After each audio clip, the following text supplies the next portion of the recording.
ମୁଁ କହିଥିଲି ବେଗୁନିଆ ଝୁରୁଛି, ଚିଲିକା ହସୁଛି, ଖୋର୍ଦ୍ଧା ଡାକୁଛି। ଆଜି ସମୟ ବଦଳି ଯାଇଛି। 2024 ମସିହା ନିର୍ବାଚନ ରଣାଙ୍ଗନରେ ମହାଭାରତ ଭଳି ଯୁଦ୍ଧ ଲଢ଼େଇଛି। ଧର୍ମ ଅଧର୍ମର ଲଢ଼େଇ ଆଜି ଆରମ୍ଭ ହୋଇଯାଇଛି। ସେତିକି ବେଳେ ବେଗୁନିଆ କାନ୍ଦୁଛି, ଚିଲିକା କାନ୍ଦୁଛି, ଖୋର୍ଦ୍ଧା ହସୁଛି।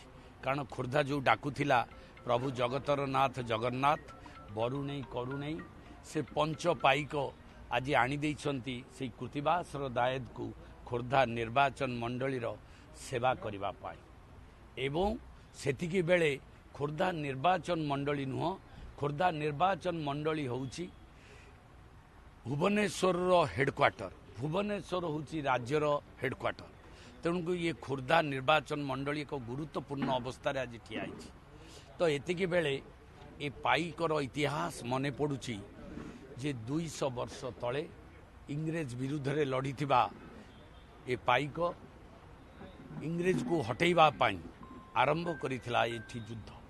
ଆଜି ସେଇଭଳି ଭାବରେ ଓଡ଼ିଶାରେ ଯେଉଁ ଓଡ଼ିଆଙ୍କର ଅସ୍ମିତା, ଓଡ଼ିଶାରେ ଯେଉଁ ସ୍ୱାଭିମାନ, ଓଡ଼ିଶାର ଯେଉଁ ସମ୍ମାନ, ଓଡ଼ିଆ ଜାତିର ଯେଉଁ ସମ୍ମାନ, ଯେଉଁ ବିଜୁ ପଟ୍ଟନାୟକ ବାରମ୍ବାର କହୁଥିଲେ ମୋ ଓଡ଼ିଆ, ମୋ ଝିଅ, ମୋ ଓଡ଼ିଆ ଝିଅ, ମୋ ପୁଅ, ମୋ ଝିଅମାନେ, ସେମାନେ ଆଜି ବହୁତ ଦୁଃଖରେ ଅଛନ୍ତି।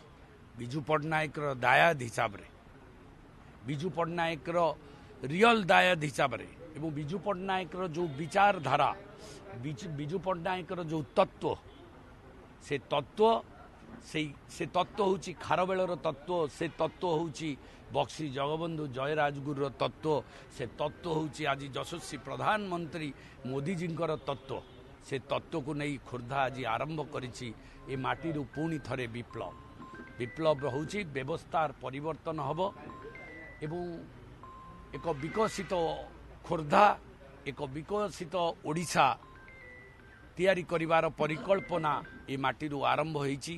ପାଇକ ପୁଅମାନେ ତାତିଛନ୍ତି। କାଲି ଗର୍ଜନ ସମାବେଶ ହୋଇଥିଲା ଖୋର୍ଦ୍ଧାରେ ଏବଂ ଏ ଗର୍ଜନ ସମାବେଶ ଚତେଇ ଦେଉଛି ଯେ ଓଡ଼ିଶାରୁ ଓଡ଼ିଆ ଲୋକ ମୁଖ୍ୟମନ୍ତ୍ରୀ ହେବେ, ଓଡ଼ିଆ କହୁଥିବା ଲୋକ ମୁଖ୍ୟମନ୍ତ୍ରୀ ହେବେ। ଓଡ଼ିଶାକୁ ନେତୃତ୍ୱ ଦେଲା ଭଳିଆ, ଷ୍ଟ୍ରଙ୍ଗ ନେତୃତ୍ୱ ଦେଲା ଭଳିଆ, ବିଜୁ ପଟ୍ଟନାୟକ ଭଳିଆ ନେତୃତ୍ୱ ଦେଲା ଭଳିଆ ମଲା ନେତୃତ୍ୱ ନୁହଁ, ଘରେ ବସି ଏସି ରୁମ୍ରେ ବସି ଅସୁସ୍ଥ ହେଇ ଏବଂ ଖାଲି ସାଇନ୍ କରି ପୋଷ୍ଟରରେ ଛବି ଦେଇ ନେତୃତ୍ୱର କାମ ଦେବନି ଏବଂ ତାକୁ ଆଉ ଜଣେ ଅଣରାଜ୍ୟର ଲୋକ ଆସିକିରି ତା ପଛରେ ରହି ନେତୃତ୍ୱ ଦେବେ। ଇଏ ଓଡ଼ିଆ କେବେ ତାକୁ ସହିପାରିବେନି। ଏ କଥା ଓଡ଼ିଆବାସୀଙ୍କୁ, ଖୋର୍ଦ୍ଧାବାସୀଙ୍କ ମନରେ ଶକ୍ତ ଚାପୁଡ଼ା ଦେଇଛି, ଶକ୍ତ ଆଘାତ ଦେଇଛି। ସେ ଆଘାତର ପ୍ରତିପାଦରେ ଏ ଯୁଦ୍ଧ, ଇଏ ନିର୍ବାଚନ ଆମ ପାଇଁ ବଡ଼ କଥା ନୁହେଁ।